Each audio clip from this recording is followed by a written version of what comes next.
오늘은 성도와 애국이라고 하는 말씀을 증거하면서 오늘 은혜를 받도록 하겠습니다. 그리고 말씀 안에 홍콩이 공산화된 내용과 대한민국이 지금 어떤 상황인가, 왜 우리가 느헤미야와 같은 심정으로 기도해야 되는가, 이런 내용을 가지고 오늘 여러분들과 함께 이 나라 사랑 예배의 말씀을 증거하도록 하겠습니다. 시국이 시국인 만큼 지금은 나라와 민족을 위해서 우리가 기도해야 합니다. 이런 말이 있죠. 기독교에는 국경이 없다. 그러나 기독인들에게는 조국이 있다. 이게 조상 때로부터 물려받은 나라, 그게 우리의 조국 아닙니까?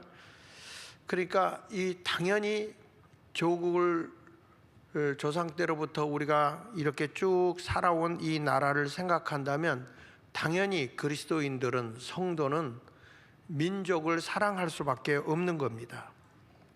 그래서 역사적으로 보거나 성경에서 볼 때 참다운 성도들은 애국운동에 다 앞장섰어요. 나라가 멸망 직전에 있을 때 바른 신앙을 가진 사람은 나라를 위해서 나서지 않은 사람이 없어요. 생명을 내놓고 나라를 지켰죠.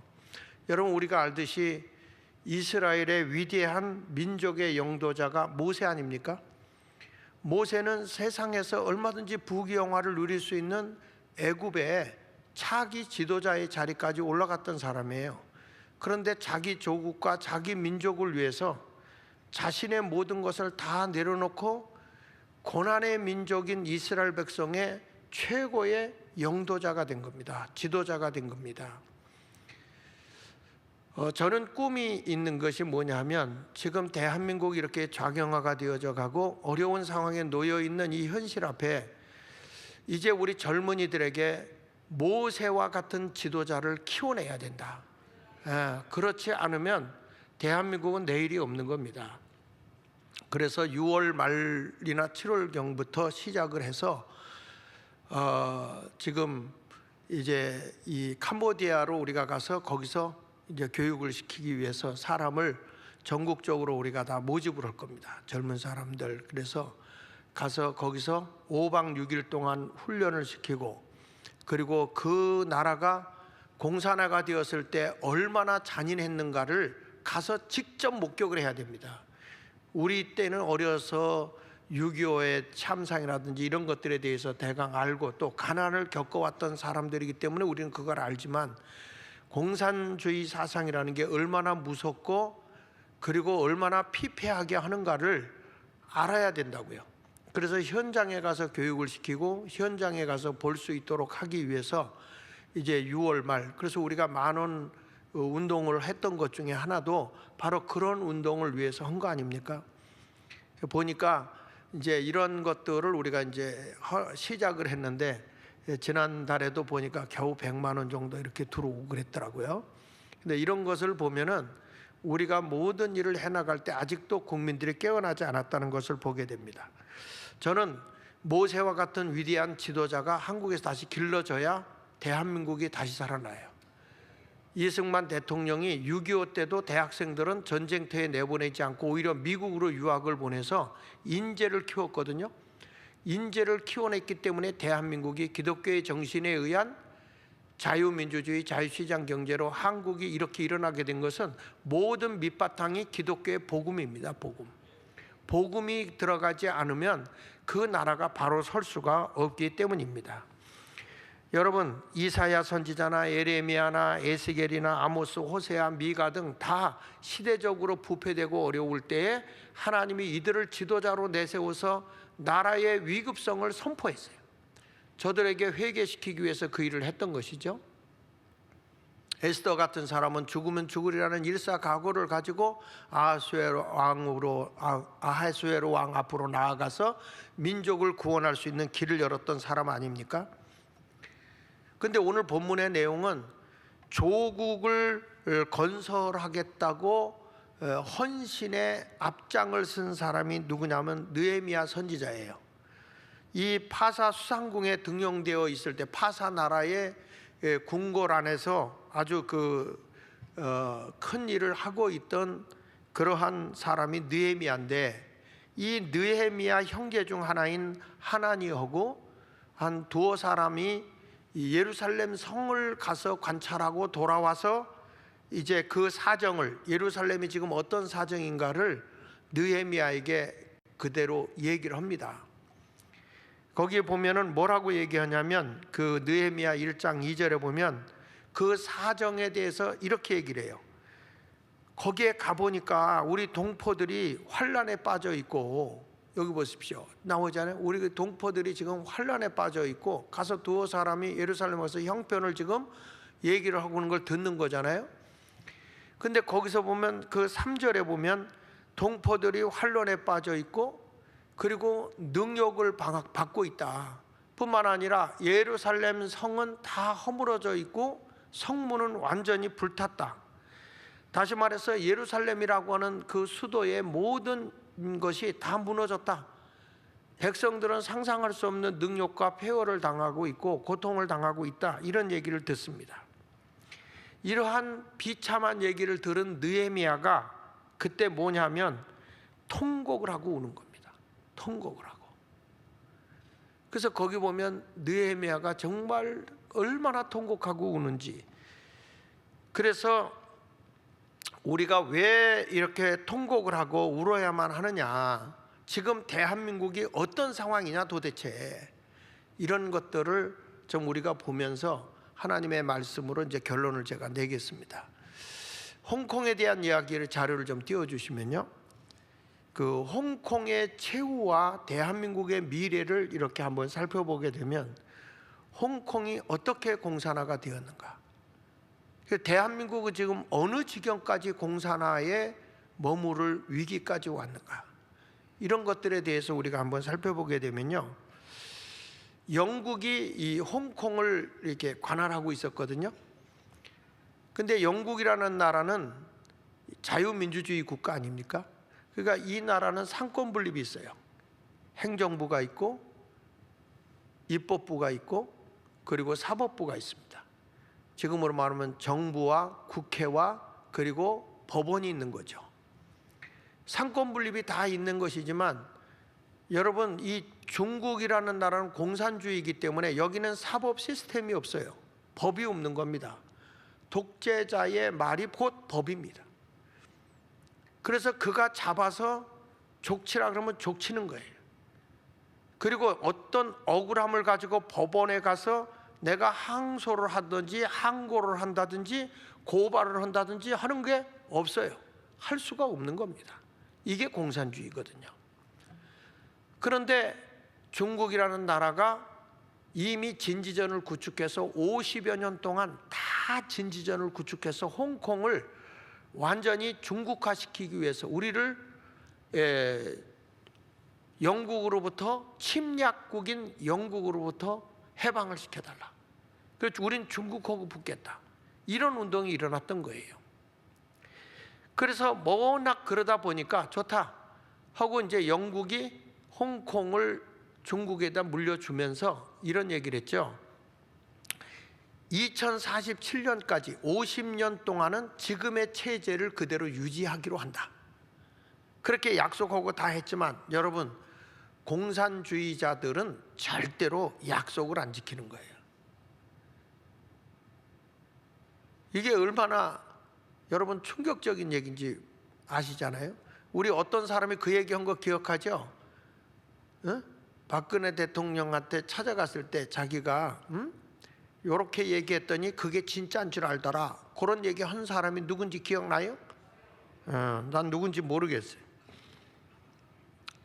그러니까 우리가 보면 그대로 홍콩을 유지하기로 했지만 이미 중국은 어떻게 했느냐, 그 밑에 보면 중국 공산당은 이 협정을 깨고 영국을 철수하기가 무섭게 홍콩의 정계, 재계 그리고 사회 전반에 다 침투를 해서 공산화 작업을 다 이미 다 해놓은 거예요. 그래서 여기 보면 중국이 홍콩을 공산화시키는데 8단계가 있습니다. 8단계를 하는데 자, 오른쪽에 여러분들이 볼 때 오른쪽에 글씨를 한번 먼저 읽어볼게요.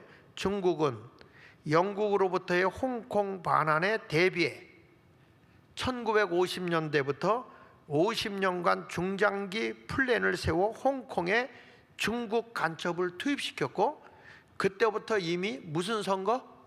부정선거를 통해서 친중 세력들이 정권의 정치에 관여하도록 했던 겁니다. 그리고 법 개정을 통해서 홍콩을 경제적 문화적으로 잠식해 들어갔던 거죠. 이것이 바로 홍콩이 50년 동안 중국에 먹힌 겁니다. 그런데 그 먹히는데 8단계를 이들이 실시한 겁니다. 그 8단계의 첫 번째가 뭐냐면 하층민을 중국인 이주민으로 채운다. 여러분, 공산주의는 뭘로 이루어지냐면 노동자와 농민입니다. 노동자와 농민이 일으키는 사회적인 여러 가지 혼란을 야기시키는 것이 바로 노동자와 농민 공산주의 운동이라고 하는 프롤레타리아 운동입니다. 그러니까 결국에는 농민들을 장악하지 않고는 이것이 안 되는 거거든요. 그런데 지금 대한민국은 무슨 법을 저들이 상정시켜 놓은지 아십니까? 양곡관리법이라는 것을 상정시켰습니다. 이거를 그 한 총리 대행이 어떻게 얘기했냐면 이걸 보류시켰잖아요. 그런데 이것이 통과되는 순간에 어떤 일이 벌어지냐면 우리가 지금도 쌀이 남아 돌아가서 소화를 못 시키고 있어요. 근데 이걸 농사를 지면 쌀을 국가가 다 사주는 것이 양곡관리법입니다. 그러면 농부들은 쌀 생산을 많이 하겠죠. 그러다 보니까 이 사람들은 자기들의 노동력이 없어요. 근데 여러분, 이 양곡관리법 뒤에 숨어있는 무서운 것을 잘 봐야 돼요. 그러면 결국에 누구를 끌어들이게 될까요? 중국인들을 몰수히 끌어들이게 되는 겁니다. 농민을 장악하려고 하는 거죠. 그러니까 이런 모든 것들을 내막적으로 꿰뚫어 봐야 돼요. 여러분, 그리스도인들은 결국에는 이것을 통해서 지금도 여러분 구로나 이런 데 보면 중국인들이 엄청 많잖아요. 왜 그래요? 노동자들이 거기 다 있는 거예요. 회사나 이런 데 가서 보면 회사원들이, 그래서 거기에 가서 전부 다 민노총에 가입을 하는 겁니다. 지금 그래서 그들에게 선거 투표권도 다 주는 거 아니겠어요? 지금 홍콩이 공산화될 때 하층민을 중국인으로 채운다고 하는 거, 이걸 잘 염두에 둬야 돼. 여러분, 이것이 홍콩에서 일어난 사건이라고 보지 말고요, 대한민국이 지금 어느 단계까지 들어가고 있느냐. 자치 경찰까지도 지금 중국인으로 다 채웠어요. 대한민국은. 조금 이따 제가 설명하겠지만 홍콩 경찰 속에 누가 끼어들어간지 아세요? 중국의 인민 경찰들이 들어가서 완전 무장하라고 폭력적 행동을 하게 되고요, 데모오는 사람들을 200명을 죽이고 4,000명을 체포하고 수많은 사람들이 다 붙들려 들어가고, 그리고 성폭행을 엄청나게 당했습니다. 지금 이러한 모습이 홍콩에서 일어났다고만 생각하면 안 된다고요. 여러분, 우리나라의 경찰들 가운데 중국인들 많은 거 아시죠?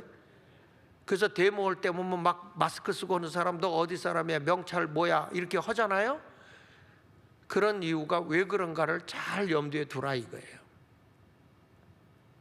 그 다음에 두 번째는 뭐냐? 정계를 티나지 않게 친중 인사들로 채운다. 그러니까 결국에 부정선거를 통해서 친중 인사들을 채우고 돈으로 채우게 되는데, 여러분, 국민의힘도 친중 세력이 엄청 많습니다. 왜 그럴까요? 우리가 아는 여시제를 만들었잖아요.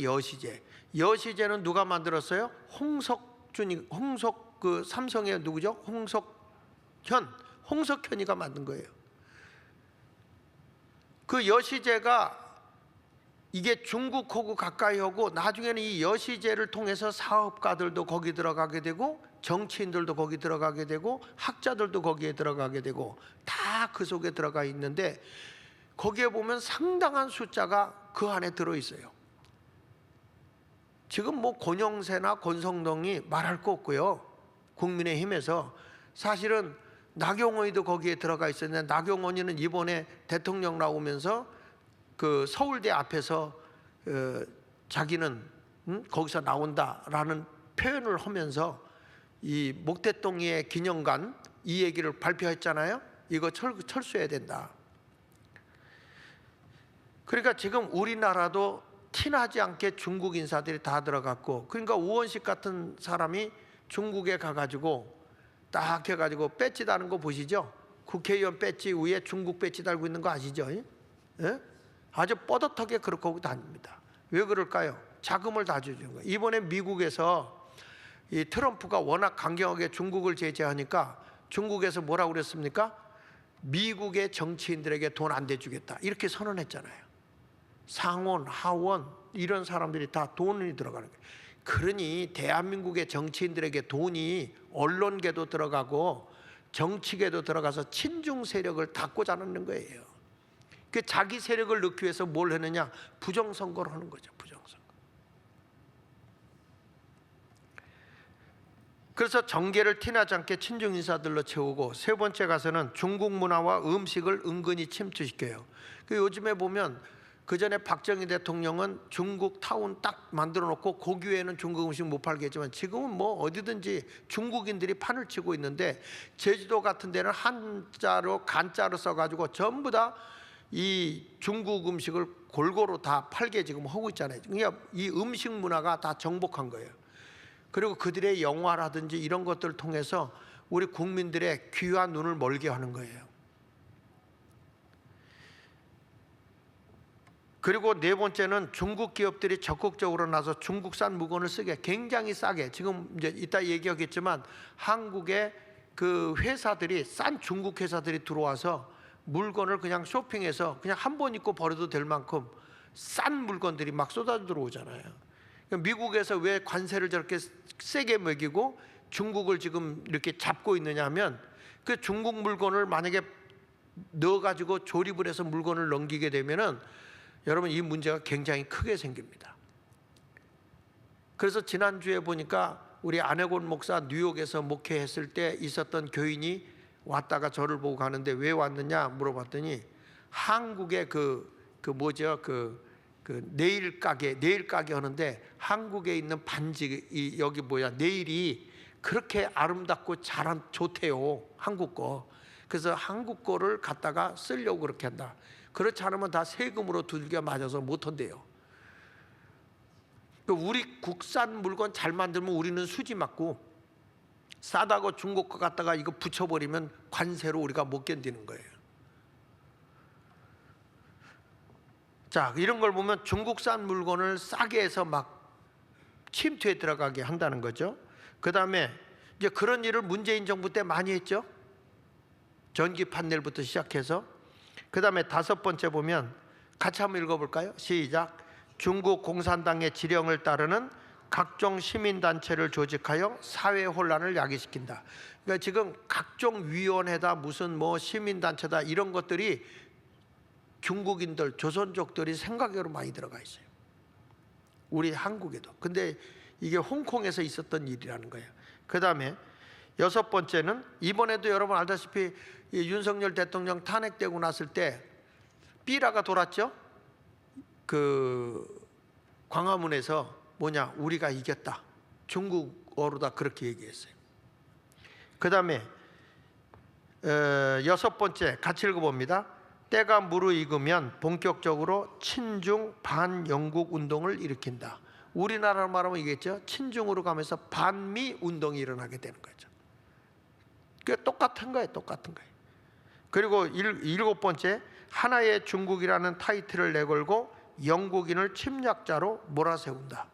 결국에 우리는 하나야 그러면서 이제 뭘 하냐면 영국은 침략자다. 지금도 여러분 좌파 애들이 미국인들을 뭐라고 그래요? 대한민국을 침략했다고 그래요. 우리는 친중으로 가야 된다. 여러분 지금 모든 프레임이 홍콩의 공산화 할 때하고 대한민국의 공산화 하는 거고 똑같다고요. 여덟 번째 같이 읽어봅니다. 시작. 결국 홍콩인들은 스스로가 원해서 홍콩을 중국에 반환하게끔 된다. 지금 여러분 하도 우리나라가 미국을 뭐 침략자다, 미군 철수해라 이런 운동이, 반미 운동이 많이 저쪽 좌파에서 많이 일어났잖아요. 그리고 뭐 법조인이라든지 정계 인사들까지 친중으로 쏠려가는 것을 보고 미국에서는 지금 우리나라의 모든 사드라든지 이게 다 철수했고, 여러분 알다시피 지금 이 모든, 그전에는 한국을 이렇게 국방 경계선으로 해가지고 했는데 지금은 한국을 뺐습니다. 지금은 일본, 필리핀, 한국입니다. 아니 미국입니다. 이렇게 세 개. 한국은 뺐어요. 그래서 이번에 여러분 뉴스에 나오는 거 보면 미군이 세계에 전쟁이 일어났을 때 어디 오고 함께 하느냐, 필리핀에서 군사훈련하고 있습니다. 한국 안 오고 지금 뭐까지 오냐면 미국의 그 전투기들, 항공기들이 움직이고 있는 데가 군산이잖아요. 지금 군산에서 이 미국의 항공기를 빼내려고 하고 있습니다. 이번에 여러분 그래서 대통령 선거를 바르게 하지 않으면 대한민국은 굉장히 위기에 처한 거예요. 지금 이런 상황이라는 것을 우리가 알고 애국예배다 애국예배다 그냥 건성으로 오지 말고요, 저는 알수록 정말 잠이 안 와요. 이번에도 제가 3일 금식을 하면서 기도하고 계속 그러면서 참 대한민국이 아쉽다. 그런데도 정말 우리가 외친 게 뭐냐면 그 국민의힘한테도 외쳤던 것이 절대로 선거관리위원회에 투표를 맡기지 말라. 절대 거기다가 맡기지 말라. 맡기는 순간에 이건 뒤집어진다. 안 된다. 부정선거다. 안 되니까 제발 거기다 맡기지 말라 그랬는데 우리한테 이제 객관적으로 들어온 얘기는 안 하고 우리가 한다 그런 얘기는 들었었거든요. 근데 어저께 하는 거 보니까 정말 현장에서 개표를 하더라고. 현장에서 그쪽에다 맡기질 않고요. 그래가지고 겨우 김문수가 된 거예요.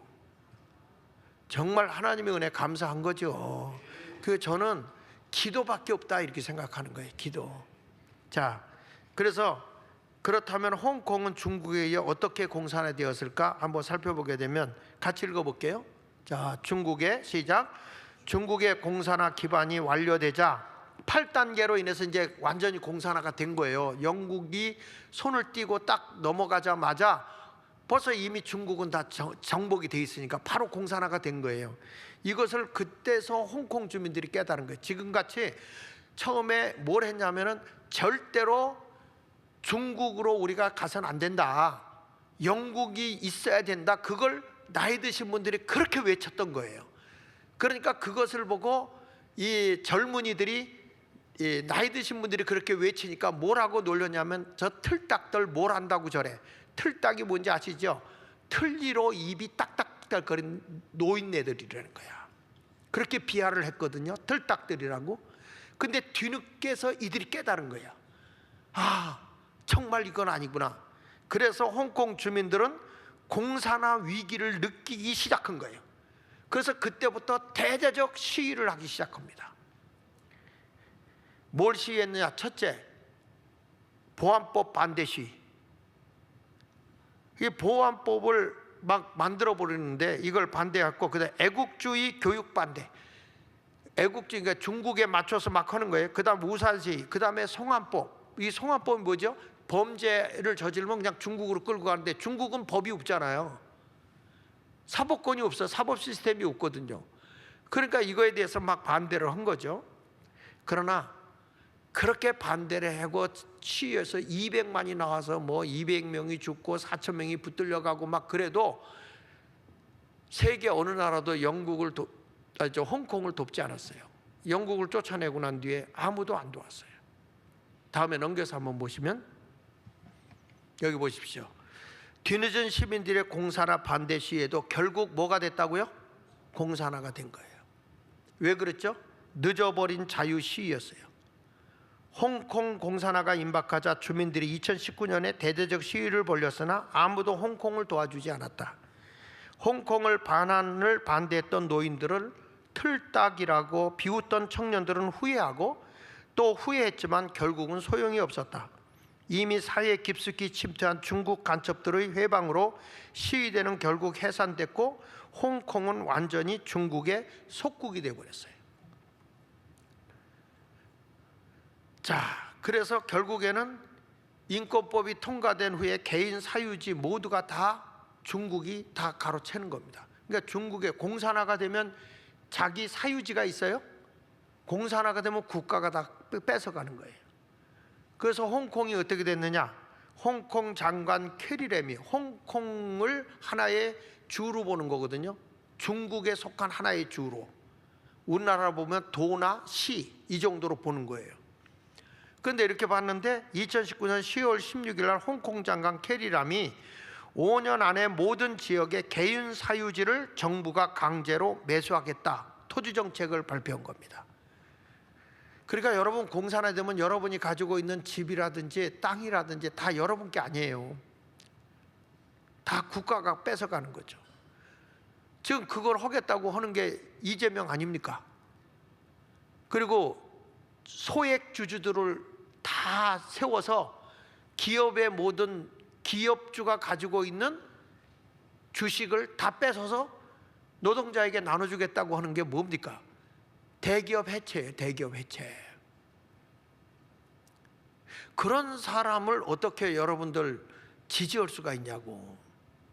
아니 여러분들이 만약에 회사를 가지고 있다고 합시다. 그런데 내가 사람을 뽑는데 정과사범, 그것도 잡범이에요. 잡범. 애국을 하다가 뭐 정말 국민을 위해서 민주화 투쟁을 위해서 정과가 됐다면 이해를 하겠는데 잡범이요. 공무원 사칭, 검찰 사칭했잖아요. 음주운전 뭐 이런 것들을 통해서. 그리고 12건의 범죄로 인해서 지금 조사를 5건을 받고 있어요. 백현동, 그 다음에 무슨 대장동 뭐 이런 거 다 하는데 비리를 저질렀던 것들 아닙니까? 이런 것들에 대해서 조사를 받고 있는 사람을 여러분은 채용해서 쓰겠습니까? 그런 사람이 이력서를 낸다면 쓰겠습니까?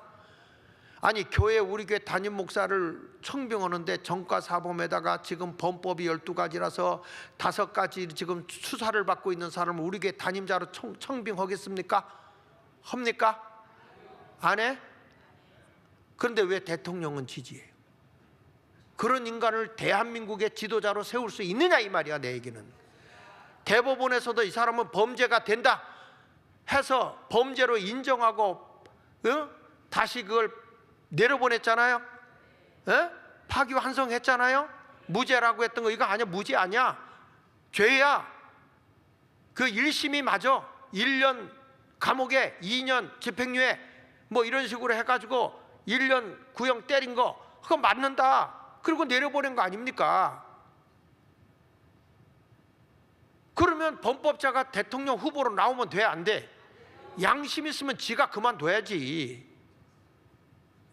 근데 거기를 지지하는 사람들이 제정신이냐고. 도대체 대한민국이 어디로 가는 거냐고요. 왜 홍콩 얘기하다 글로 갔어? 그러니까 여러분 이런 것을 보세요. 다 사유권이 없어지고 홍콩 국민의 절반 이상이 반대했어요. 안 된다. 그런데 강행을 했거든요.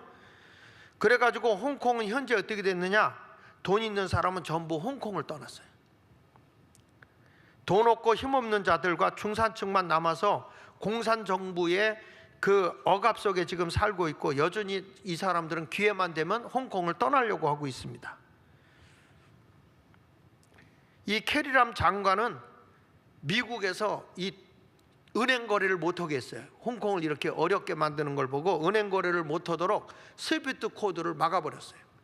그래서 이 사람은 월급이 7억이 넘는 사람이 연봉이 7억이 넘지만 7억 4천이 되지만 이걸 다 돈 다발로 받아가야 되고 이 카드를 못 써요. 이 사람은. 여러분 지금 우리가 미국을 우습게 보면 안 돼. 모든 스위프트 코드는 미국이 딱 쥐고 있기 때문에 돈이 어디로 가고 있는지 다 알아요. 다 알아. 그러니까 지금 우리가 이재명도 미국에서 스위프트 코드로 딱 잡으면 돈 거래도 못할 뿐만 아니라 돈이 홀드되고요. 저 인간을 딱 잡아야 돼. 그러면 미국에서 잡아가는 순간에, 왜냐 북한으로 돈 보낸 거 있잖아요. 이게 딱 발견되는 순간에 미국으로 잡혀가면요 최소 100년이라니까. 이런 사람을 여러분 국제적인 범죄자를 대통령으로 세우면 안 되는 거야. 그 다음에 넘겨서 보세요. 그 관련자로 보니까 2020년 9월 홍콩 중문대학 조사 결과 이민 기회가 주어진다면 떠나겠다고 응답한 사람이 약 44%. 그 다음에 이 중 실제로 이민을 준비하고 있다고 응답한 사람들이 약 35죠. 근데 여러분 지금 대한민국도 돈 있는 사람이 외국으로 나가는 거 알고 계시죠? 지금 한국의 대기업이 지금 그 미국으로 돈을 보내서 지금 한국제철 같은 데는 지금 가고 있잖아요. 삼성도 그걸로 엄청나게 투자하고 있잖아요. 이번에 대통령 잘못 뽑으면 대한민국은요 그냥 가라는 거예요. 그냥. 이게 눈앞에 보이는데 여러분 손주들 그런 나라에 살게 할 수 있어요? 배가 불러도 좀 점잖게 불러야지. 이 중에서 실제로 이민을 준비하고 있는 사람이 약 35%, 그리고 영국에서 여권을 받은 사람, 영국에서 여권을 받은 사람들은 영국에서 이민 온다 그러면 다 받아주기로 그렇게 결정을 했다는 거예요. 그래서 홍콩에 있던 외국 기업도 지금 333개 중에 240개가 떠났다는 거예요. 240개. 여러분 보세요. 우리나라도 외국 기업들이 많이 들어와 있거든. 근데 만약에 우리가 나라가 안정 안 되면 다 떠나가 되면 우리가 지금같이 살 수 있을까요? 그래서 뉴욕타임즈가 홍콩 지점이 서울로 왔고, 이 페덱스 아시아부부, 이 페덱스라는 것은 물류 기업입니다. 물류 기업인 여기는 싱가포르로 이전했고, 호주 국립은행은 지금 홍콩 지점을 폐쇄했고, 이렇게 해서 지금 240개가 지금 다 홍콩을 다 빠져나간 거예요. 그러니까 홍콩이 얼마나 어려움을 당하고 있는지. 그리고 다 사유재산을 인정하지 않다 보니까 내 집을 갖고 있는 사람 집을 뺏어야 되잖아요. 그래가지고 이거를 월세식으로 세금을 얼마나 많이 때리냐면 4평짜리를 월세로 140만 원을 내게 해요. 넘겨주세요. 여기 보면 홍콩 전세 집값이 11년째 1위를 달리고 있는데요. 이게 의도적으로 하는 겁니다. 여러분 우리나라의 좌파 정부였던 문재인 정부 때 우리나라 집값이고 뭐고 어마어마하게 뛰었죠.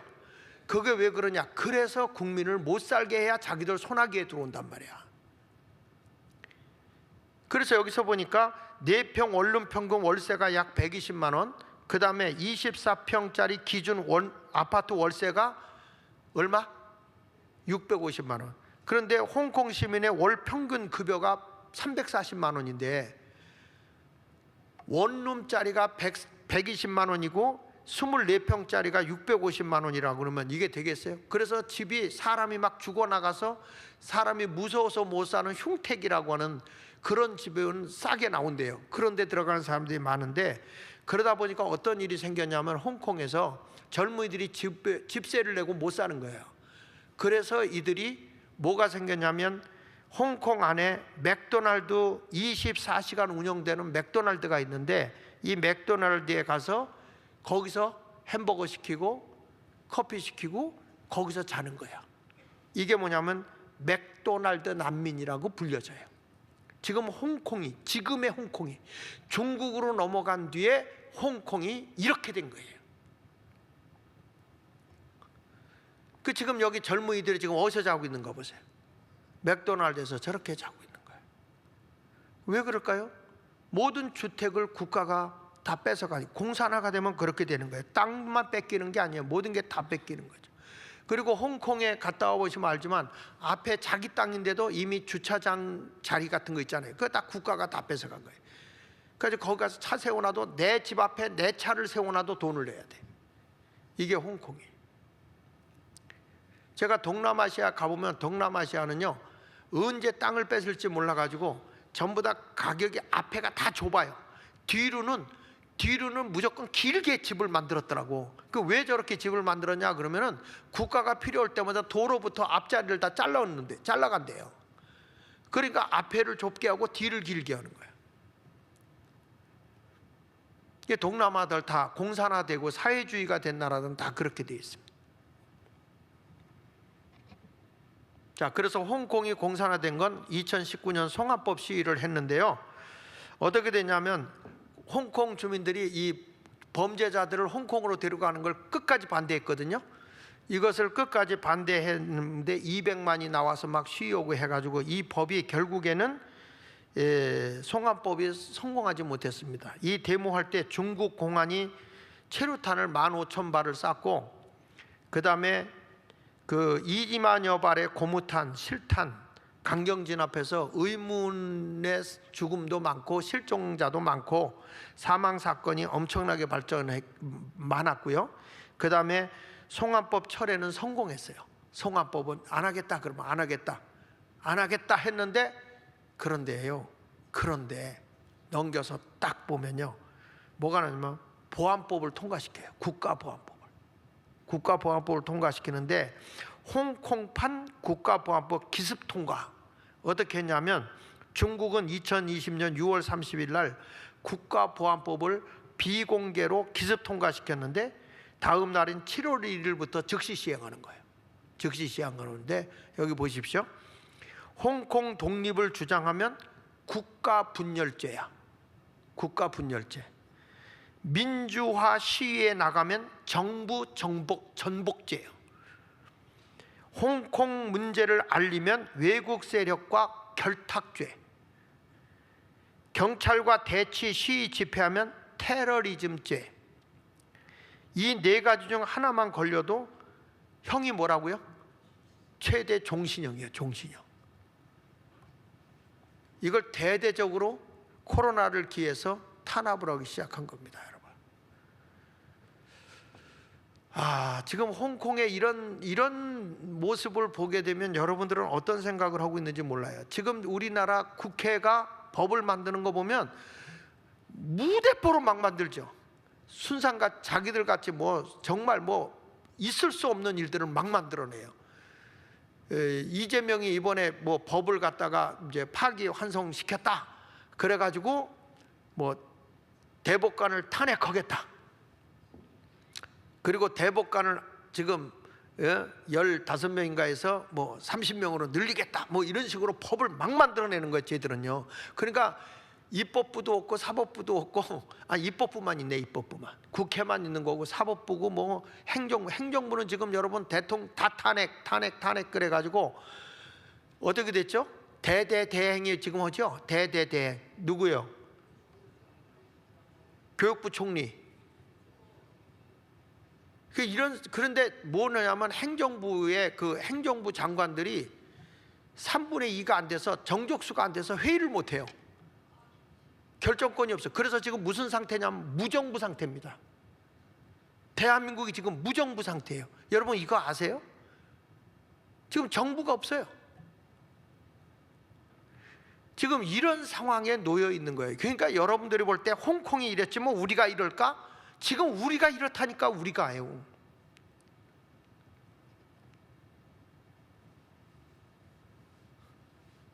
그리고 이제 여기 선거할 때 보세요. 이제 우리도 선거 이거 눈여겨봐야 돼. 민주화 탄압 정치계 장악을 위해서 친중 선거제도로 개편을 했어요. 선거제도를 개편해가지고 2020년 민주화 운동 및 애국 세력을 구속했고 반중국 언론 모두 폐간시켰어요. 그러니까 반중 정치인은 다 없애버려요. 그 다음에 반중 언론 다 없애버려요. 평균일보, 리창신문, 시티즌 뉴스. 그래 지난번에 스카이 데일리 그 뉴스 있잖아요. 스카이 데일리 뉴스에도 이미 다 매수가 돼가지고 그 대표가 지금 이 우파적인 얘기를 하는 걸 다 못하게 한다는 거예요. 그러니까 지금 금식하며 지금 쉬어오고 있잖아요. 네, 지난번에 내가 이사를 한번 만났더니 지난주 목요일 날 지난주 목요일 날 만났네. 그분들 만나 뵙고 보니까 지금 스카이데일리가 다시 이렇게 투자자나 주식 투자자를 찾아서 우파 신문으로 제대로 만들어내겠다. 그래가지고 이게 다시 그걸 만들고 있더라고요. 근데 이런 것을 보면 정말 여러분 우리나라도 지금 언론계는 기대할 게 없어요 지금. 왜냐하면 광고 안 주면 다 망하니까. 중국에서 돈 갖다 주고 중국에서 광고비 막 대주고 하니까 거기에 다 빠져버린 거고, 우리가 그거 안 받으면 어렵다. 그러니까 이 스카이데일리도 딱 보고 하니까 그 다음부터 광고를 끊어버리잖아요. 압력을 넣어가지고 더불어민주당에서. 그래서 2021년부터 친중 세력 선거에 출마하게 하는 선거제도로 개편했어요, 홍콩이.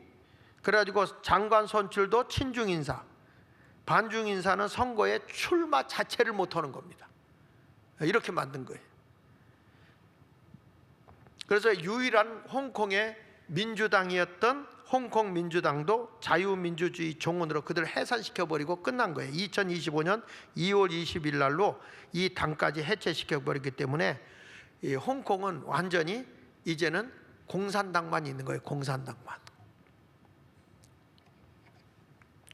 근데 왜 홍콩이 이렇게 시위도 오고 강력하게 했는데 왜 이게 실패했느냐, 그 원인을 찾아보니까 첫째가 뭐냐면 중국 정부의 강경한 대응에 맞설 조직 구조가 미흡했다. 그게 무슨 얘기냐면 시위를 주도하는 지도부가 명확하지 않았어요. 홍콩 애들은 워낙 탄압이 세니까 여기 모여서 싹 쉬어오고 흩어지고 싹 쉬어오고 흩어지고 이랬던 거예요. 그러다 보니까 경찰이나 정부가 이게 계속 싸움이 벌어지니까 누구랑 협상을 해야 되는데 협상의 대상이 없는 거예요. 왜? 지도자가 없으니까.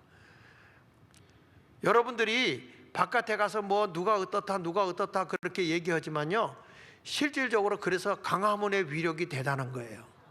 왜 그러냐면 거기는 지도자가 있기 때문에 우리가 보면 막 프레임을 씌워서 막 나쁜 놈 뭐 거칠게, 여러분 지금은 체제 전쟁 중이에요. 싸우는 중이에요. 싸우는 사람이 인격적인 말 나같이 해가지고는 안 돼요. 싸우는 사람은 모진 거예요. 거친 겁니다. 전쟁인데? 그러니까 가서 싸우는 거예요. 난 그렇게 싸우래도 못 싸워. 그러니까 이런 거를 잘 깨우쳐주고 일깨워주고 하는 거지. 난 우리 교인들한테만 싸납지 참 싸울 줄을 몰라요. 그러니까 이런 거 보면 이 지도자가 없었다. 전에 이제 제가 이런 걸 했어요. 좀 얘기를 하자면 진짜 나하고 얘기하는데 정광훈 목사하고 마음에 안 맞는 거야. 그래서 좀 얘기를 하고 뭘 해야지. 그래서 좀 멀리 해야 되겠다 이런 생각을 했어요. 나는 나대로 가야 되겠다 이런 얘기를 했는데 그 임성한 총장님이 오셔서 우리 집사람한테 그런 얘기를 했다는 거야. 근데 그 얘기를 듣는데 난 충격으로 온 거예요. 뭐냐면 장하길 목사나 정광훈 목사는 지도자들이기 때문에 둘이 같이 못 싸운대, 같이 못 있는데 지들 잘났기 때문에 머리 노릇하는데 지도자들끼리는 갈라진다는 거야. 그런데 광화문 운동을 함께 하려면 광화문의 지도자는 정광훈이다 이거야. 그러니까 정광훈 목사에게 마음에 안 들어도 순종해야지, 지도자가 하나야지 머리가 둘 돼서 되겠느냐. 그러니까 장 목사가 거기서 나와라 그러더라고요. 근데 지금은 나와서는 안 돼. 협력을 하면서 같이 싸워서 연합이 돼야지. 지금 나라가 이 지경인데 뭐 니 편 내 편, 니파 내파 허파 양파 쪽파 푸파가 어딨냐고. 하나 돼야지. 그래서 내가 그때 내가 정광훈 목사 만나서 미안하다. 사실은 내가 정광훈 목사가 리더인데 내가 꼴값을 떨었다. 그런 얘기를 했고 화해를 했어요. 왜 그러냐? 지도자는 하나가 돼야지. 지도자 머리가 둘 되면 안 되잖아요. 그래서 이걸 보고, 그리고 또 그렇게 광화문을 이끌 사람이 전국 조직을 갖고 있는 사람이요, 정광훈 목사 외에는 없어요. 지난번에 변호사가 저한테 연락이 왔어요. 그게 뭐냐면 부정선거에 대해서 지금 서부지방법원에 갇혀 있는 사람이 그 증인으로, 부정선거에 대해서 증인으로 나를 요청을 했다는 거야. 그래서 그러냐? 그래서 내가 자료를 주면서 근데 나는 가는 게 조금 좀 그렇다 그랬더니 그 변호사도 그러더라고. 지금 서부지방법원에서 그렇게 지금 정광훈 목사하고 엮어서 넣으려고 그렇게 노력을 하는데 연관된 게 아니거든요. 이게 우발적으로 일어난 일이거든. 그런데 그렇게 엮으려고 하는데 목사님이 거기 가서 증인을 하게 되면 엮이기가 쉬워서 안 왔으면 좋겠다 그러더라고요. 그래서 제가 자료만 줬어요. 자료만. 참 그렇게 어려워요. 모든 지도자가 된다는 게 쉬운 게 아닙니다. 그래서 그런데 이 홍콩에는 그런 지도자가 없었다. 그래서 이렇게 대화할 사람이 없었다. 두 번째, 시위 전략의 부재와 내부 혼란을 초래했다. 전략 없는 시위를 했다는 거예요. 그냥 폭력으로 막 하는데 전략이 없었다는 거죠. 그러니까 그게 꼭 뭐 같으냐면 서부지방법원에 그냥 감정이 격해가지고 우하고 들어간 거거든. 누구 지시도 안 받고. 방향이 없었다는 거죠. 그 다음에 세 번째 가서는 뭐냐면 참여자들의 목적이 분산됐다. 목적이 하나여야 되는데 목적이 분산됐다는 거예요. 어떤 사람은 홍콩 독립을 위해서, 어떤 사람은 송환법 금지를 위해서, 어떤 사람은 인권을 위해서, 계속 이런 것들을 갈라져 갖고 데모를 거예요. 갈라져서 서로 달라. 지금 우리 우파들이 꼭 그 짓거리하고 똑같대요. 이 갈라지면 안 되거든. 하나로 가야 되거든. 하나로. 대한민국의 공산화돼서는 안 되는, 거기다가 초점을 둬야 돼. 딴 데다 쓰면 안 돼요. 아시겠어요?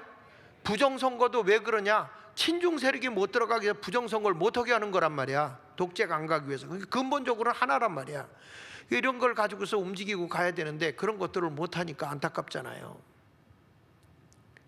그 보면, 그래서 제가 이 정광훈 목사님과 함께 하지 못 않는 분들을 계속 만나고 있어요.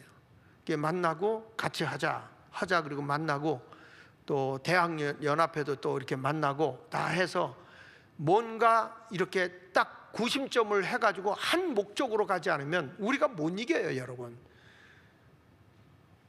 국민의힘은 믿을 수 있어요? 안 돼요. 근데 저 더불어민주당은 민노총이나 이런 좌파 저 운동권 애들하고 어울리잖아요. 근데 이 우파들은 광화문하고 어울려요? 못 어울려요. 그래, 안 돼. 목적이 다르기 때문에 안 되는 거예요. 그래서 대다수 시민들이 계속 시위만 하다 보니까 뭐가 안 되느냐? 장사가 안 돼. 관광객이 안 들어와. 그러다 보니까 경제적인 어려움이 오게 되고, 그래서 빈곤층이 늘어요. 그리고 대학생들이 데모하는데 너무 붙들려간 사람들이 압박을 심하게 당하고 고문을 많이 당하다 보니까 체념을 하게 되고, 그리고 돈 버는 사람들은 중국하고 붙어야 먹고 사니까 친중으로 기업인들이 쏠려 가버리다 보니까 결국에는 홍콩에 넘어지게 된 거고요. 이 반인권법, 쉽게 말하면 그 범죄자들을 중국으로 송환법을 반대하면서 반송환법을 가지고 시위를 할 때는 교회들도 90%가 나왔거든요.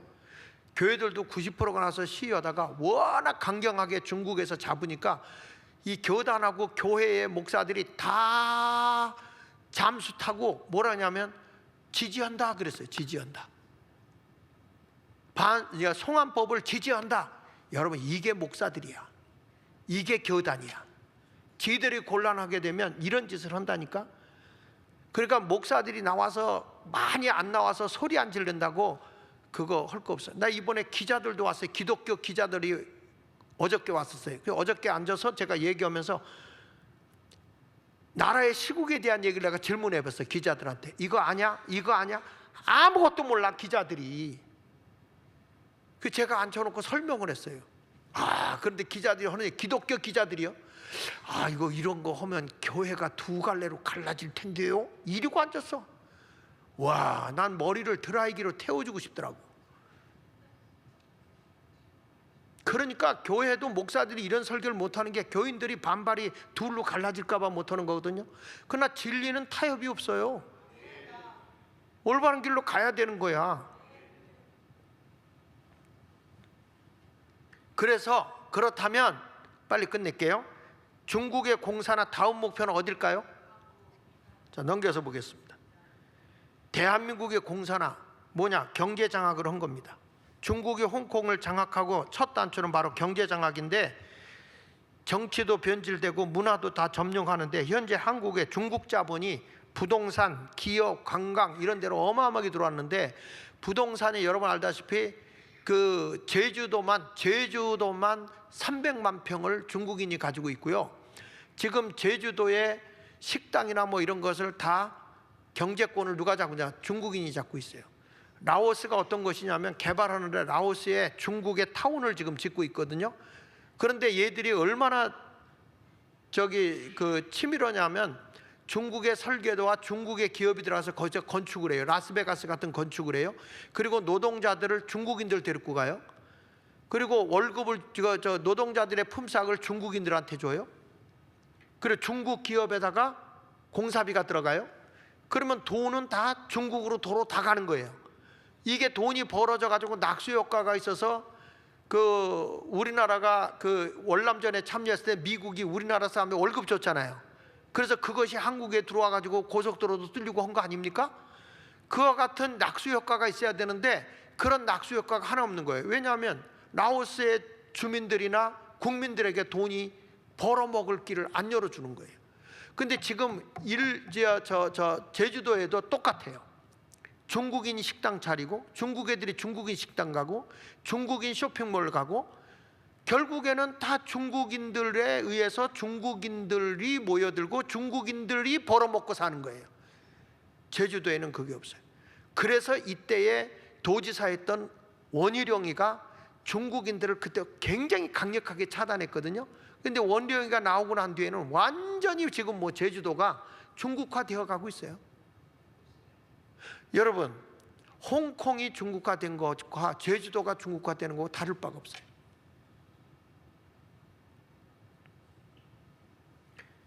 그 중에 가장 위험한 것이 뭐냐면 양곡관리법 개정안이에요. 정부가 남는 쌀을 구매해주고 쌀의 과잉 생산 유도로 농촌의 인력 수요 창출을 위해서 중국인을 끌어들이겠다는 거예요. 그렇기 때문에 여러분, 문재인 정부 때 코로나가 와도 다른 나라 관광객은 못 들어오게 해도 중국인은 다 들어오게 했잖아요. 기억나요? 중국인들은 다 들어왔어요. 왜? 부정선거도 해야 되고 인력이 들어와서 투표도 해야 되고 저들이 들어와야 공산화가 되니까.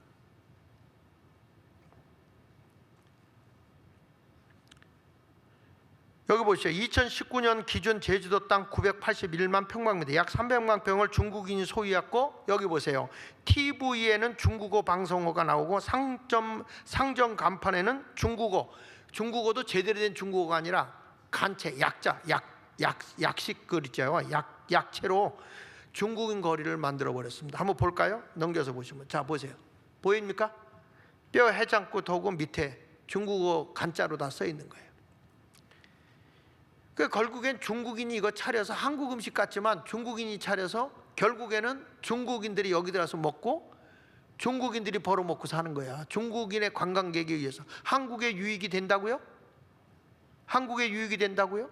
중국 비행기 타고 넘어와서 중국인이 운영하는 데 가서 하고. 그래서 이 나라의 정치인들이 정신을 바싹 차려야 되는 건데 정치인들이 다 친중 세력으로 쏠려가 버리니까 그럼 누가 깨어 일어나야 돼? 국민이 깨어나야 되고 교회가 깨어나야 되는 거예요. 교회가. 여기 하나 넘겨서 보세요. 그 다음에 주요 법안의 문제, 양곡관리법, 농수산물 유통가격 안정법, 농안법도 만들어놨어요. 지금 이게요, 쌀 사는 데만 1조 5,500 세금을 더 걷어야 되고요. 이게 그냥 지들 주는 거 아니잖아요. 국민들에게 걷어서 쌀 사주겠다는 거잖아요. 한덕수 대행이 그나마 이걸 거부권 행사했는데 이제 또 하면은 저게 행정부가 마비가 돼 버렸으니까 누가 저걸 거절할 수 있냐고 지금. 그 다음에 유통가격 안정법 농안법이 있는데 여기도 보면 배추, 고추, 사과, 배 등 최저가격을 예산으로 보전해 주는 제도예요. 5대 품목 안에는 매년 1조 1,900원 예산이 소요되는데 재원을 어떻게 할지 그것도 알지 못한다. 결국에는 여러분 이런 식으로 하다가 중국인을 통해서 지역 기반이 장악된 나라가 어디냐면 티벳입니다. 티벳이 완전히 중국게 됐잖아요. 그러니까 우리 대한민국도 정신 차려야 돼, 안 차려야 돼? 그래서 중국인의 토지 보유 양상을 보면 여기 지금 우리나라에 점점 늘어나고 있고 돈도 보면 엄청나게 지금 늘어나고 있어요. 중국의 부동산 투기로 들어와서. 그래서 넘겨서 보시면 대한민국의 공사나 정치를 장악하고 있다. 그래서 체류 외국인이 와서 지금 중국인이 96만 정도 되는데 정치 참여 기회를 다 확대했어요. 여기 보십시오. 지방선거 투표 참여권, 투표권 부여했어요. 영주권만 가지면 됩니다. 여러분 제가 미국에 가보면 투표권 누구에게만 주죠? 시민권자에게만 줍니다. 영주권자는 안 됩니다. 왜냐하면 양국적을 다 갖고 있는 거니까. 그러니까 영주권자는 한국 국적도 있고 미국 국적도 있을 때 이게 영주권자거든요. 근데 이 우리나라에 영주권을 주면은 중국인이면서, 그래서 지난번에 설문조사해 보니까 당신은 영주권 가지고 있는 사람이 물어본 거예요. 당신은 중국인입니까? 한국인입니까? 물어보니까 조선족이 얘기하기를 93%가 나는 중국인이다 그랬어요. 그 북한인이냐 한국이냐 그럴 때 약 5%가 북한인이다 그랬어요. 그럼 대한민국에 살고 있어도 그 가운데 겨우 2%만 그래도 대한민국 사람이다 이 얘기를 한 거죠. 이런 사람에게 투표권 주면 됩니까? 그 다음에 공무원 채용 시 가산점을 부여해요. 경찰 할 때 중국인이 와서 시험 보잖아요. 가산점을 줘요. 한국인들에게는 안 줘요. 중국인들에게 가산점을 줘요.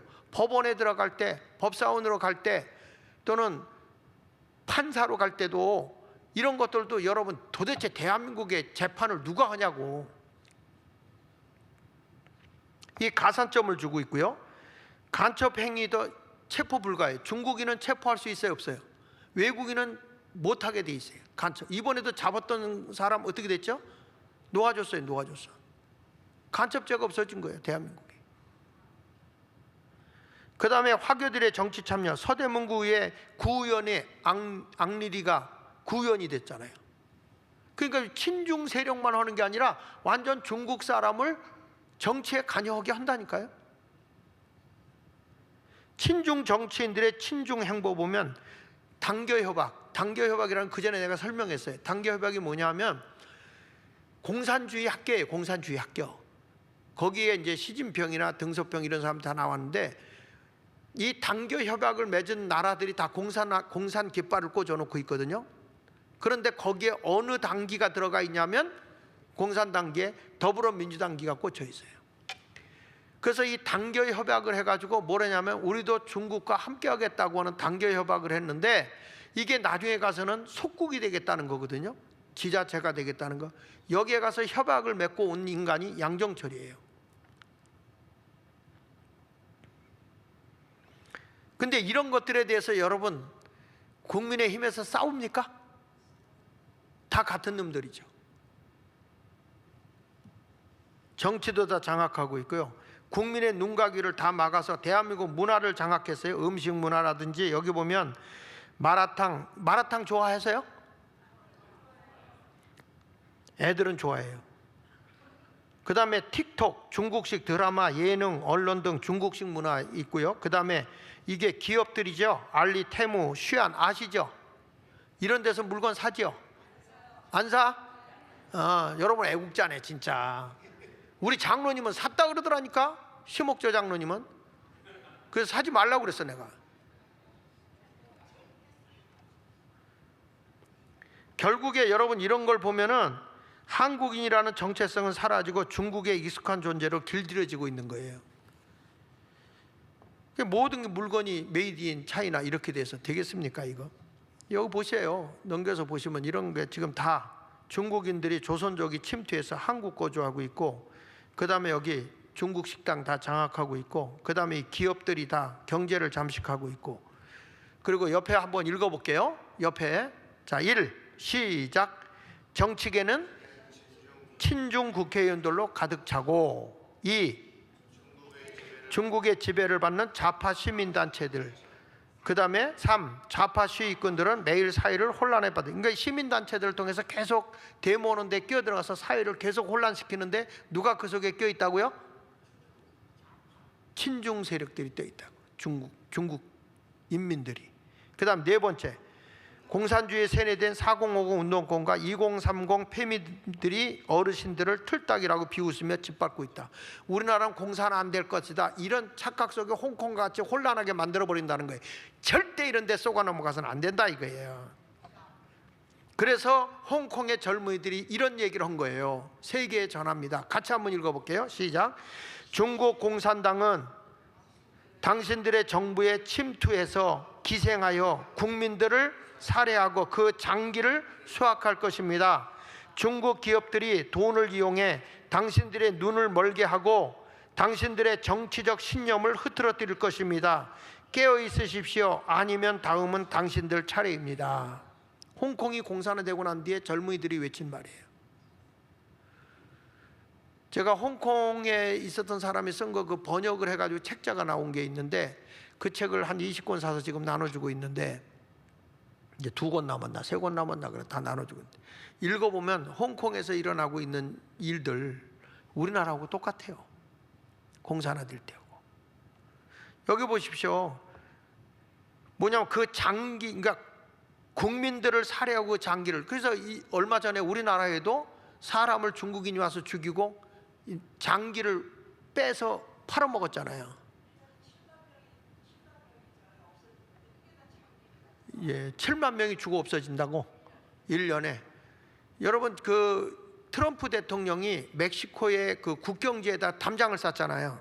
그 담장을 싼 이유는 왜 쌌냐면 그 아이들을 죽여서 장기를 훔쳐가고 거기다가 이제 팔아먹고 그 다음에 거기다가 뭘 집어넣냐면 마약을 집어넣어서 다 꼬맨 다음에 아기를 들쳐업고 거기를 넘어오는 거예요.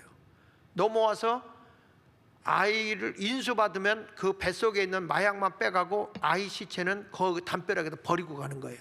그래서 트럼프가 거기다가 지금 담을 쌓고 있는 거예요. 못 넘어오게. 미국이 마약으로. 근데 지금 이번에 우리나라에 어마어마한 마약이 들어왔죠. 엄청난 마약이 들어왔습니다. 지금 세계에서 한국이 마약을 1위로 지금 들어오고 있다는 거야. 그래서 이거를 못 잡게 하거든요. 지금 더불어민주당이 거기에 앞제비예요. 앞제비. 지금 나라가 다 병 들어가고 있고 병 들어가고 지금 엉망이 되어가고 있는데도 이걸 국민들이 깨우치질 못하는 거예요. 내가 지금 이런 얘기를 하는 게 정책입니까 지금? 나라가 병 들어가고 있고 비리로 인해서 지금 잘못되어 가고 있는 걸 알려주는 거 아닙니까? 그러면 국민들이 깨어나야 될 거 아니야. 깨어나야. 그런데 우리가요 다행인 게 하나 있어요. 뭐냐? 우리도 다 공산화 되려고 했었는데 중국이 예상하지 못한 게 뭐냐면 윤석열 대통령의 12.3 비상계엄령이에요. 이걸 통해서 한번 읽어보겠습니다. 윤의 12.3 계몽령이다. 이건 윤의 12.3 비상계엄을 통해 무지했던 국민들은 중국에 의해 점령당한 대한민국의 현실을 깨닫기 시작한 거야. 아하, 정말 대한민국이 반국가 세력에 의해서 정복이 됐구나. 이걸 깨달은 거예요. 반국가 세력이 뭐지? 했는데 깨달은 거야. 윤 탄핵 및 정부 마비 등 친중 세력의 온갖 불법 행위와 내란 음모에 대항하기 위해서 강화문 천만 집회가 이제 모이기 시작한 거고요. 이해되세요? 그 다음에 하지만 헌재 헌법재판소요, 검찰, 그 다음에 경찰, 법원, 국회 등 권력기관을 장악한 친중 세력들의 그 강력한 카르텔에 의해서 윤 대통령은 결국 헌법재판의 전원일치로 탄핵 인용이 된 거예요. 그만큼 여러분 대한민국이 친공산화되었다. 그러나 다행인 것은 그동안 넘겨주세요. 다행인 것은 그동안 정치에 무관심했던 2030 세대의 청년들이 무법천지인 국내 상황과 자유의 가치를 깨닫기 시작한 거예요. 이걸 깨달은 거예요. 그 2030 청년들은, 그러니까 우리 차훈 목사님이 대학생들 그냥 만나기만 하면 안 되고 이런 걸 교육시켜줘야 돼. 예. 자, 여기 보실까요? 자, 2030 청년들은, 자, 읽어보겠어요. 1. 윤 대통령은 계엄 선포의 원인이었던 부정선거, 민주당의 입법 폭주 및 친중, 친북 등 반국가 세력에 대한 실질적인 위기의식에 공감하고 있다. 2030들은 더불어민주당이 친중이고 바로 실질적인 그 저들의 친중 세력이다, 친북 세력이다. 이거를 2030들이 깨달았다 이거야. 두 번째, 시작. 그래서 자유민주주의를 갈망하는 건강한 정신과 생동감 넘치는 젊음을 두루 갖춘 청년들이 대거 우파 세력으로 결집시켜야 된다 이거야. 결집하고 있고요. 그거들을 결집시켜서 누가 이끌어주느냐? 대학생들을 만나서 얘들이 하고 싶은 게 굉장히 많아요. 하고 싶은 게 많은데 문제는 뭐냐면 대학생들은 돈이 없어요. 그럼 이걸 뒷바라지 해줘야 되는데 좌파 애들은요 이미 돈이 굉장히 많아요. 그 대통령, 우리가 알다시피 문재인 정부 때 비리가 308조잖아요. 308조. 이런 돈을 빼가지고 어디로 돌렸겠어요? 근데 우파에 있는 사람들은 자기 돈이 있으면 공사 하나 되면 다 뺏길 텐데 이거를 쓸 줄을 모르는 거예요. 안타까워요. 안타까워. 오늘 어떤 분이 나한테 그러더라고. 나는 잘 모르는데, 목사님, 제가 땅을 하나 팔려고 하는데 그 팔리면 목사님 정말 대학생들 도울 수 있는 자본을 내가 한번 대볼게요. 그러길래 오늘 기도해 달라고 해서 내가 기도 열심히 했어요. 하나님, 그 땅에 오늘 작자가 나타날지어다. 그러고 내놓을지 안 나올지는 모르지만 하여튼 그래. 왜냐하면 지금 대학생들이 깨어나면요, 얘들은 컴퓨터나 부정선거 이런 거 다 잡아낼 수 있거든. 다 잡아낼 수 있어요. 어떤 분이 그런 얘기도 하더라고. 그렇게 우리가 그 개표할 때에 이 전산으로 하지 마라. 전산으로 하지 마라. 그 전산으로 안 하면 된다 그랬는데도 계속 전산으로 가잖아요. 그럼 안 되면 전산을 고장내게 할 수 있는 기술도 있다고. 이런 얘기는 할 필요가 없는데, 다만 그거에 대한 자본이 굉장히 많이 들어가겠죠. 하여튼 그렇다 이거야. 그 다음에 읽어보세요. 시작. 이들은 인터넷과 외신, 분석과 공유에 능해 기존 세대들과는 비교할 수 없는 정보력으로 기존 레거시 미디어의 가짜 왜곡 선동에 강력한 저항력을 발휘할 수 있어요. 이들은요, 그냥 다 컴퓨터 밟잖아요. 얘들이 뭐든지 다 할 수 있어요. 젊은이들이 깨어나면 끝나는 거야. 그들을 깨워야 돼. 대학생들을 깨워야 돼요. 그리고 특히 시작. 특히 1인 미디어, 중소형 인터넷 매체, 각종 첨단 기기로 음악, 춤, 영상 등 다양한 콘텐츠를 창작하여 참신하고 적극적인 계몽 활동을 할 수 있어요. 이들에게 자본만 조금 줘보세요. 기맥히게 국민들 다 깨우고 재밌게 다 깨울 거라고. 재밌게 얼마나 재밌게 만들겠어요. 그래서 어른들이 또 돈 있는 기업가들이 젊은이들을 좀 도우라고. 내가 이런 말을 하니까 얼굴들이 다 심나. 여러분한테 얘기하는 게 아니야. 뭐 또 들을 게 있는 자는 듣겠지. 공사나 되면 다 뺏길 건데 뭐. 결론, 이제 우리에게는 마지막 기회만 남은 상태다. 그런데 이번에 21대 대통령에 정말 하나님의 역사해 주셔야 됩니다. 그렇죠? 그래서 우리가 지금 전국에 금식하고 기도하라는 거예요. 자, 넘겨서 이 마지막 기회를 어떻게 활용할 것인가. 다 같이 크게 시작. 대한민국을 다시 일으킬 대통령을 꼭 선출해야 된다. 그래서 첫 번째 핵심, 공정한 선거를 위한 감시 활동에 적극적인, 부정선거 못하도록 철저하게 감시해야 되고, 그 다음에 홍콩 민주화 운동의 실패를 반드시 되새겨서 우리가 분석을 해서 목표를 세우고 분명한 의식을 가져야 된다. 이것을 여러분에게 말씀하는 거예요. 그래서 이런 상황을 알고 보니까, 홍콩과 대한민국을 살펴보고 나니까 어떤 결과가 옵니까? 그래서 애국하는 성도는 대한민국을 보고 완전히 공산화가 되었으니 울어야 한다. 느헤미야 1장 4절 상반절에 보니까 내가 이 말을 듣고 앉아서 울고 수일 동안 슬퍼했다. 느헤미야가. 여러분, 지금 이 얘기를 듣고 여러분들은 어머나 어찌 하면 좋냐 그러고 있을 게 아니라 울어야 돼. 하나님 앞에 내 조국이 이 정도로 병이 들었습니까? 여러분, 내 사랑하는 사람이 병들어서 죽어가고 있다면 처음에 그 소리를 듣는 순간 눈물이 안 납니까? 그런데 이 말을 듣고 앉아서 느헤미야가 운 것처럼 우리 민족도 전체가 애통하며 회개하며 기도해야 되는 거예요. 예레미야도 나라가 멸망하게 될 때 예레미야 애가 3장 48절 50절에 보면 이렇게 말합니다. 딸 내 백성의 파멸로 말미암아, 내 백성의 파멸로 말미암아 내 백성이 망하게 됐다 이거야. 그래서 내 눈에는 눈물이 시내처럼 흐르는도다. 49절에 보니까 내 눈에는 흐르는 눈물이 그치지 아니하고 쉬지 아니하며 여호와께서 하늘에서 살피시고 돌아보실 때까지니이다. 그냥 조국과 민족을 위해서 통곡하는 것이죠. 우리 모두 이런 아름다운 믿음을 가지기를 축원합니다. 그래서 도산한 장호 선생이 이런 말 했어요. 저는 우리 민족의 죄인이올시다. 하나님은 이 민족을 사랑하여 주시는데 저는 이 민족을 위해 아무것도 한 일이 없습니다. 저는 죄인입니다 하고 울었다는 거예요. 나라가 어려울 때. 정말 이 나라의 훌륭한 사람들은 나라를 위해서, 조국을 위해서 지금은 울어야 할 때다 이거예요. 울어야 한다. 두 번째, 느헤미야 1장 4절에 보면 뭐냐? 성도는 조국을 위해 따라합시다. 금식하며 기도하자. 따라합시다. 금식하며 기도하자. 금식하며 기도해야 돼. 자, 느헤미야 1장 4절 봅시다. 하늘에, 같이 읽어보세요. 하늘에 하나님 앞에 금식하며 기도하여. 느헤미야가 나라가 이렇게 어렵게 됐다는 걸 알고, 나라가 이렇게 파멸의 위기에 처했다는 걸 알고 하나님 앞에 금식하며 기도했다.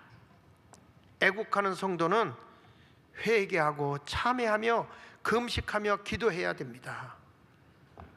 느헤미야 1장 6절로 7절에 보니까요, 이제 종이 주의 종들인 이스라엘 자손을 위하여 뭐라고 그랬죠? 주야로 기도한다. 주야로, 낮밤으로 기도하오며 우리 이스라엘 자손이 주께 범죄한 죄들을 자복하오니, 자복이라는 게 뭡니까? 자기의 죄를 스스로 고백하고 복종하는 거예요. 주는 귀를 기울이며 눈을 여사 종의 기도를 들으시옵소서. 같이 읽어봅시다. 시작. 나와 내 아버지 집이 범죄하여 주를 행하여 크게 악을 행하여 주께서 주의 종 모세에게 명령하신 계명과 율례와 규례를 지키지 아니하였나이다. 하나님의 말씀대로 살지 못한 죄 때문에 그래서 나라가 이렇게 멸망하고 있구나, 그걸 깨달은 느헤미야도 울고 있는 거예요. 그러나 우리가 금식하며 회개하고 기도하잖아요. 그러면 기억하십시오. 기도는 세상을 움직입니다. 국가의 축을 흔들고 새 역사를 창조하는 것이 기도입니다. 하나님께 아뢰면 하나님이 일을 하시는 거죠. 예레미야 33장 2절로 3절을 보십시오.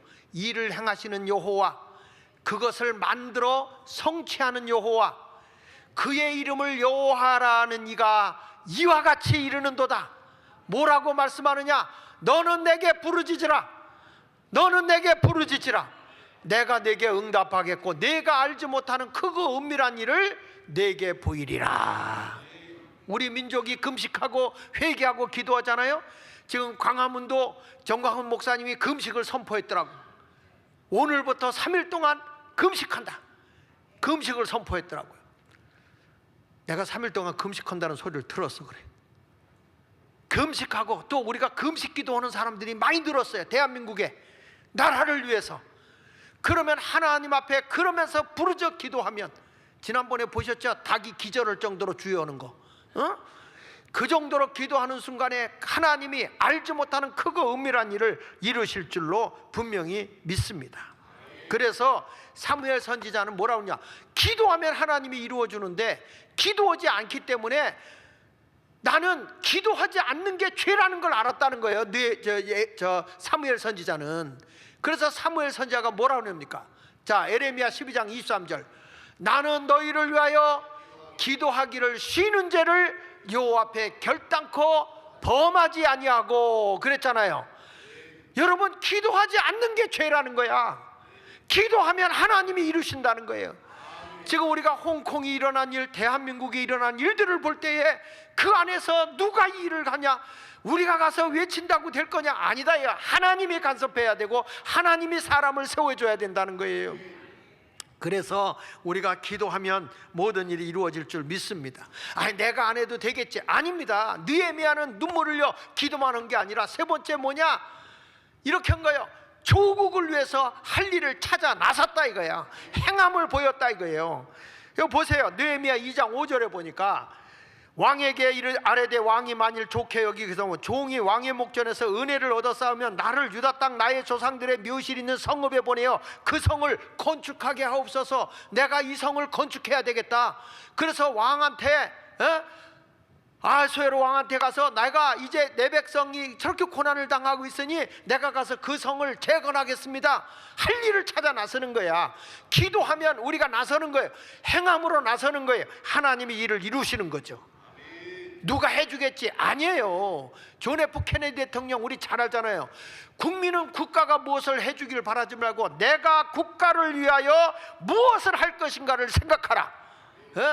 누가 해주겠지? 아니라는 거예요. 내가 해야 된다 이거예요. 김구 선생님도 그런 말을 했어요.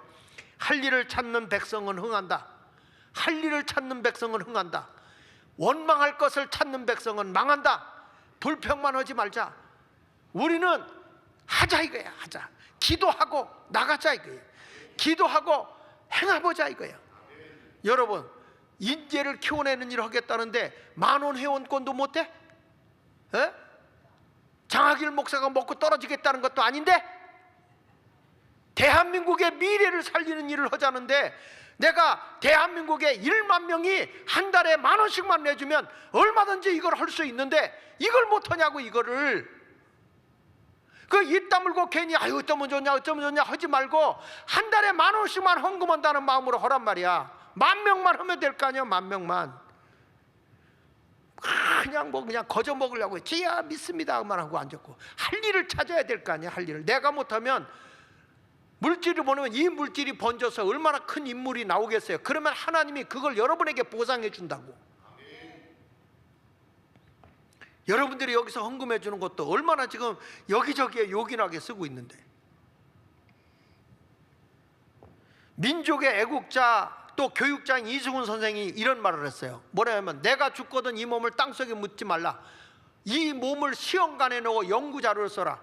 이분은요 뭐라고 얘기했습니까? 자기 연구, 제 몸의 모든 것을 다 시험을 해서 병자를 고칠 때 써라. 이렇게 한 사람이 이승훈 선생이야.